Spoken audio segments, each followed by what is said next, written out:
खुले में शौच करना आपको भारी पड़ सकता है और हजारों रुपए का जो है आपको जुर्माना भी हो सकता है। नेशन स्प्रेड न्यूज में आप सभी का स्वागत है और मैं हूं शाहनवाज। आज की खास मुलाकात में हमारे साथ मौजूद हैं JMC health officer doctor Vinod Sharma ji. Vinod sir, सबसे पहले स्वागत करूंगा आपका हमारे चैनल में। Thank you so much. Vinod sir, जिस तरह से ये निर्देश जारी किए गए हैं और जगह जगह पे जो है पोस्टर्स लगाए जा रहे हैं कि अगर आप खुले में शौच करते हैं तो आपको जो है फाइन हो सकता है। सर, इस तरह की सोच जेएमसी में जो ऑफिसर्स हैं जेएमसी के, किस तरह से है?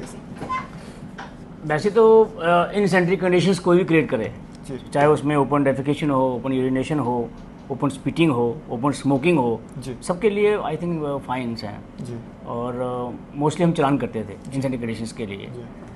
अब होता है कि हर साल हर स्टेट की रैंकिंग होती है और उस रैंकिंग में दो चीज़ें जो हैं वो हैं येलो स्पॉट्स और रेड स्पॉट्स।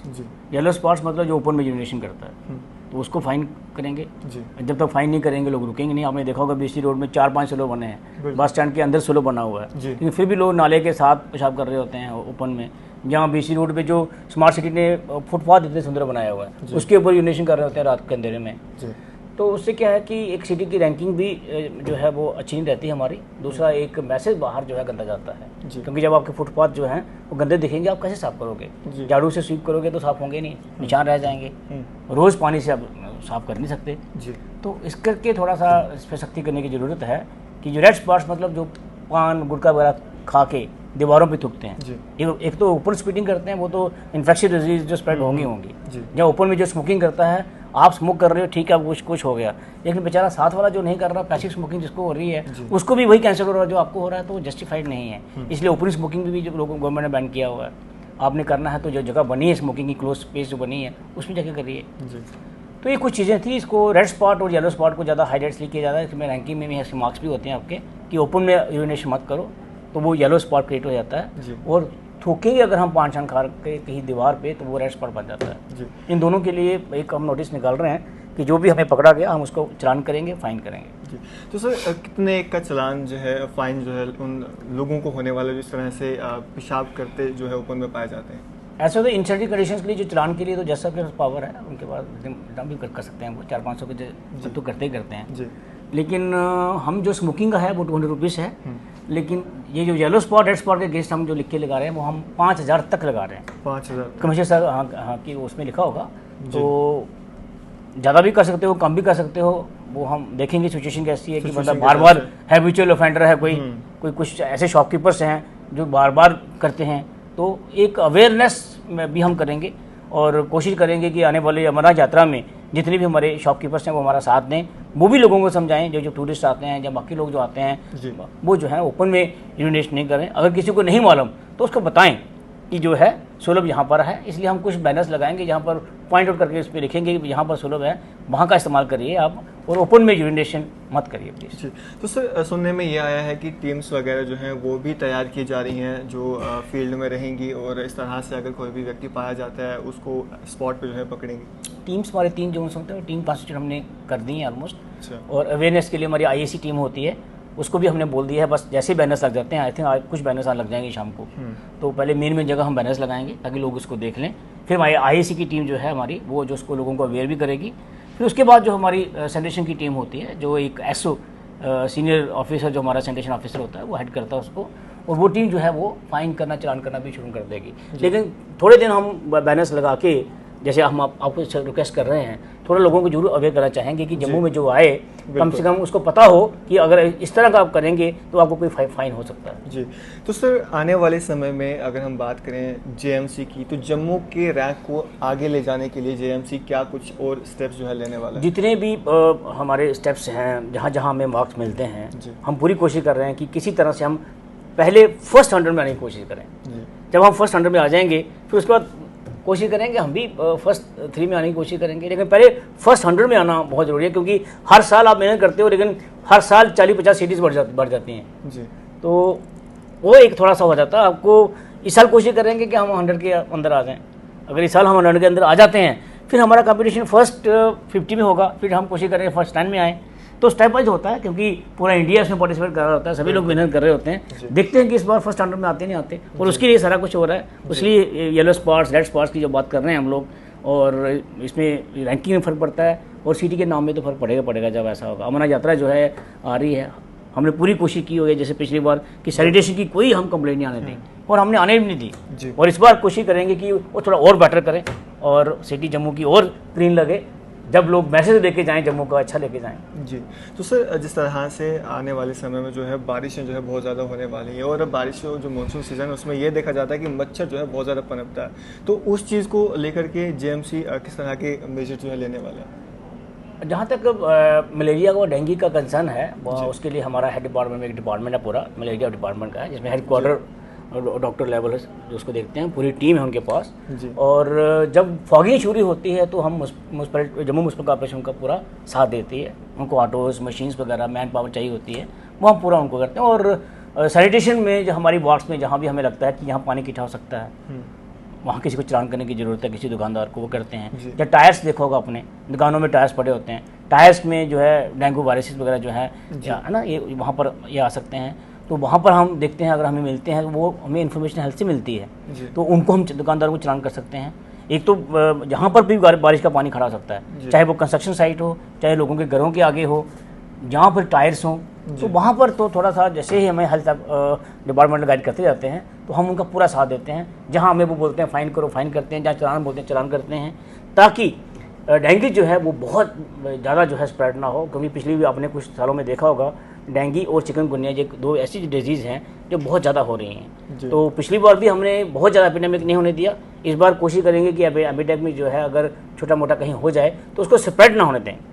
तो उसमें हम हेल्थ डिपार्टमेंट की एक पूरी मदद करते हैं, और इस पर भी करेंगे। जी, तो सर जिस तरह से स्लोगन्स लगाए जाते हैं कि जो प्लास्टिक है उसको यूज़ ना किया जाए, और जो दुकानों पे प्लास्टिक पॉलीथीन्स जो पहले मिलते थे और अभी भी जो है कई जगहों पे पाए जाते हैं, तो जेएमसी के द्वारा कई बार देखने को मिला छापेमारी जो है वो की जाती है, लेकिन अभी भी कहीं ना कहीं जो है वो मार्केट में चल रहा है। तो सर आने वाले समय में जेएमसी इस सब को लेकर क्या करने जा रहे हैं? अमरनाथ यात्रा में तो पूरी हमारी कोशिश है कि हम पॉलीथीन जो है कम से कम जो बैंड पॉलीथीन है उसका इस्तेमाल नहीं होने दें। 120 माइक्रोन के ऊपर थोड़ा सा, क्योंकि बैंड नहीं है तो हम किसी को कुछ बोल नहीं सकते, रिक्वेस्ट ही कर सकते हैं कि पॉलीथीन का इस्तेमाल मत करिए। अभी भी देखा होगा पीछे जो पॉलीथीन काफ़ी मात्रा में पकड़ा था हमने कुछ दिनों में। तो हमारी पूरी कोशिश रहेगी कि पॉलीथीन का इस्तेमाल हम अमरनाथ यात्रा में नहीं होने दें, और वैसे लोगों से रिक्वेस्ट करेंगे कि आप जो है जैसे हिमाचल में दुकानदार, जनरल पब्लिक जो है साथ देती है, जम्मू म्युनिसिपल कॉर्पोरेशन का भी साथ दें, और आप भी लोगों को समझाएं। जो भी कस्टमर आपको मिलेगी उसने पॉलीथीन का इस्तेमाल किया हुआ है, उसमें खाने की कोई चीज़ ली है, तो उसको बोलिए कि आप बर्तनों का इस्तेमाल करिए प्लीज़, और जो कपड़े का थैला है उसका इस्तेमाल करिए। सबको मिलके आई थिंक अगर हम थोड़ा काम करेंगे तो जब हम लोग छोड़ देंगे, हमारी एक पूरी एक हमारा बिहेवियर पूरा चेंज हो जाएगा। तो मुझे लगेगा कि जो बैन है वो 100%, नहीं तो हमें हमेशा लोग बोलते हैं कि हम जब हिमाचल में जाते हैं तो हमें मिलता नहीं है, लेकिन वहाँ मेरा पर्सनल एक्सपीरियंस है, मैं देखा कि जो लोग हैं, जो दुकानदार हैं, जनरल पब्लिक है, वो काफ़ी पार्टिसिपेट करती है, और वो भी जो टूरिस्ट बाहर से आते हैं उनको बोलते हैं कि आप पॉलीथीन इस्तेमाल ना करें जी। तो हम भी चाहेंगे कि हमारा यात्रा में हमारा जो है पॉलीथीन फ्री हो, और कंडीशन जो है वो इंसेंटरी नहीं हो। कोई भी इंसान जो ओपन में ना स्मोकिंग करे, ना स्पिट करे, और ना ही ओपन में यूरिनेशन करें जी। तो सर अगर हम बात करें तो चालान वगैरह और फाइन कितना एक होता है जो अगर इस तरह से प्लास्टिक का यूज़ करता पाया जाता है? प्लास्टिक का तो मैक्सिमम 50,000 तक कर सकते हैं हम, मैक्सिमम 50,000 कर सकते हैं, लेकिन उसके बावजूद भी जो है लोग प्लास्टिक यूज़ कर रहे हैं, क्योंकि कस्टमर्स जो हैं वो उस पर इतना हैवी फाइन नहीं होता, दुकानदारों पे ज़्यादा होता है जी। और रेडी और फड़ियों वालों पे ये प्रेशर होता है कि अगर हम नहीं रखेंगे थोड़ा बहुत पॉलीथीन, तो जो कस्टमर होगा वो हमसे सामान नहीं लेगा, किसी और से, उसके डर से वो रख लेता है। और ये जो पॉलीथीन है ये थोड़ा स्मगल्ड होता है, बाहर से आता है, और थोड़ा सस्ता बिकता है। जो 120 माइक्रोन का थोड़ा मोटा होता है वो रिसाइकल भी होता है, वो आपको बाहर बहुत कम मिलेगा। लेकिन ये जो 20 माइक्रोन का जो बहुत सस्ता होता है, जो कलर्ड होता है, ये बहुत हार्मफुल होता है हमारी हेल्थ के लिए भी, और साइल के लिए भी, वाटर के लिए भी, और एनवायरनमेंट के लिए। तो ये फड़ी वालों को हम इसलिए बोलते हैं कि आप मत बेचिए, क्योंकि वो लालच में आगे बेच देते हैं, और इसलिए लोगों से रिक्वेस्ट करने की जरूरत है कि आप प्लीज़ पॉलीथीन का इस्तेमाल नहीं करें। जहाँ भी रेडी वाला, फड़ी वाला अगर आपको देता भी है तो आप भी उसको बोलें कि पॉलीथीन का इस्तेमाल मैं बिल्कुल नहीं करती या करता हूँ, मैं घर से ही थैला लाता हूँ, मैं इसमें ही चीज़ें ले के जाया करूँगा। और आप भी उनको समझाएं बाकी लोगों को कि आप भी पॉलीथीन का इस्तेमाल नहीं करें, क्योंकि कहीं ना कहीं जो लिंक है वो हमारे बच्चों के सेहत के साथ है और अपने एनवायरनमेंट के साथ है। जी। तो सर कई बार लोगों की तरफ से ये शिकायतें देखने को मिलती हैं कि जो कचरा उठाने की जो गाड़ियां हैं वो उनके घरों तक जो है वो नहीं पहुंचती हैं। तो सर आप इस पे क्या कहना चाहेंगे? ये मुझे भी बड़े आई थिंक दिन में ज़्यादा नहीं तो 5-6 फ़ोन आ जाते हैं कि कचरे की गाड़ी जो है वो आज हमारी गली में नहीं आई, आगे तक नहीं आई, जब वो रुकी नहीं। तो इसके लिए सारा सिस्टम जो है हमारा जो है अभी हमारे कंप्यूटर में ही आ जाया करेगा, हमारे ऐप में, हमारे मोबाइल फ़ोन में आ जाया करेगा। जैसे कोई ऐसा ऑटो वाले करेगा हमें अलर्ट आ जाएगा कि वहाँ ऑटो वाला नहीं गया। आने वाले 15-20 दिनों में ये शिकायतें जो है हमारी कम बिल्कुल कोशिश करेंगे कि खत्म हो जाए, नहीं तो बहुत कम होने वाले हैं, क्योंकि सिस्टम ही हमारे कंप्यूटर पे आ जाएगा। कोई ऑटो वाला नहीं जाएगा तो हमें ही मैसेज आ जाएगा, हमारे सिस्टम को मैसेज आ जाएगा। हम एक कंट्रोल रूम बनाने वाले हैं जहाँ हम हर ऑटो वालों को वॉच करेंगे कि आज वो वार्ड में गया नहीं गया। तो मुझे लगता है कि ये छोटी छोटी शिकायतें मुझे आ रही हैं और इसका हम पूरा ध्यान रखे हुए हैं, कंप्लेंट्स को हम लिख रहे हैं और पूरा 100% इसको एड्रेस करने की कोशिश करते हैं। लेकिन आने वाले दिनों में ये कंप्लेंट्स या तो बिल्कुल जीरो हो जाएंगी या बहुत कम हो जाएंगी। जी। तो सर आम जनता के लिए क्या मैसेज रहेगा आपका? आम जनता का मैसेज ये होता है कि पार्टिसिपेशन, जब तक पार्टिसिपेशन नहीं होगी शॉपकीपर्स की, आम जनता की, चाहे वो पॉलीथीन है, चाहे वो ओपन स्पिटिंग है, ओपन यूरिनेशन है, या वो जैसे आप बोल रहे हैं कि कचरे के बारे में जैसे है, कुछ लोग ऐसे भी हैं जो कचरा जो है वो नाली में फेंकते हैं, कुछ लोग ऐसे भी हैं जो कचरा जो है अभी भी देखा सूर्यपुत्री हमारी नदी जो है इसको साफ करना तो चाहते हैं, लेकिन सुबह उठ के जब सैर करते हैं सबसे पहले जो काम जो है पहले हाथ जोड़ते हैं फिर कचरा फेंकते हैं। मैंने खुद अपने आंखों से देखा पॉलीथीन को पूरा उसमें सामान वगैरह होता है तो बिल्कुल पूरा डाल वो देते थोड़ा हैं, कई बार ऐसा देखने को बिल्कुल वो आई थिंक हम सबको छोड़ना पड़ेगा और कचरा जो है वो गीला और सूखा अलग अलग करके ऑटो वाले को देना पड़ेगा। और अगर कहीं ऑटो नहीं जाता, गली बहुत छोटी है ओल्ड सिटी में, तो वहाँ एक जगह बनानी पड़ेगी जहाँ पर हमारा सैनिटेशन वर्कर ले जाए और फिर ऑटो में डाल दे। तो एक मिल के चेन बनानी पड़ेगी और ठीक करना पड़ेगा। विनोद सर, जिस तरह से आपने बीच में जिक्र कर ही दिया है तवी का, जो जिस तरह से लिफाफे में जो फूल हैं वो बांध करके जो है वो फेंक दिए जाते हैं तवी में, तो इसके जिस तरह से आस्था जो है तवी के साथ लोगों की जुड़ी है, तो फूल और जो भगवान की तस्वीरें जो है वहाँ पे डाल दी जाती हैं, तो क्या इसका कोई दूसरा प्रोविज़न नहीं है कि आपकी आस्था भी जो है वो भी पूरी हो जाए और जो है तवी हमारी वो भी ख़राब ना हो? इसमें यही है कि हम इसके बारे में सोच भी रहे हैं कि क्यों ना सिटी में कोई 8-10 ऑटो जो है हम अलग कर दें, जो मंदिरों से, जो हमारे जितने बाकी रिलीजियस प्लेसेस हैं वहाँ से भी जितने भी फ्लावर्स हैं वहाँ से हम उठा लें और इनका कुछ प्रयोग करें, मतलब इनका अगरबत्ती वगैरह बनाएं कुछ, या कोई ऐसा प्रोडक्ट जो बन सकता है जैसे बाकी सिटीज़ में देखा है हमने, कोई कुछ ना कुछ इन फूलों का बन जाता है।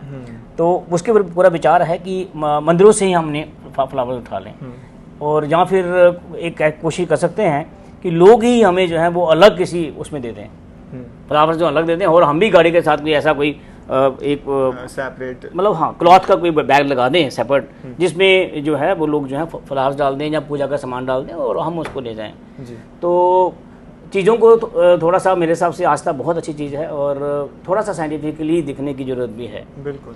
तो मुझे लगता है कि अगर हमारी आस्था जुड़ी हुई है तो हमें थोड़ा चेंज करना पड़ेगा। ऐसे सामान को हम चलते हुए पानी में या रुके हुए पानी में नहीं डाल सकते। हमारी वाटर बॉडीज आगे बहुत कम बची हैं, पानी का लेवल हमारा कम होते जा रहा है और गर्मी बहुत बढ़ती जा रही है, हमारा मौसम भी चेंज हो रहा है। तो कहीं ना कहीं हमें समझना पड़ेगा कि कुछ चीज़ों को हमें छोड़ना पड़ेगा जो है। और मुझे लग रहा है कि मुझे पूरी उम्मीद है जम्मू के लोगों के ऊपर कि ये जितना भी सामान है, सामग्री का जो पूजा का सामान है, मेरा भी कहीं आई थिंक मैं 25-30 साल पहले देखूँ तो मेरा भी ऐसा कहीं माइंड था कि ऐसी चीज़ों को बहते पानी में डालना होता, मैंने भी, लेकिन आज मैं पूरा चेंज हूँ। आज मुझे लगता नहीं है गलत था, मेरा जो उस वक्त 25 साल पहले जो माइंड था वो मैं गलत था बिल्कुल।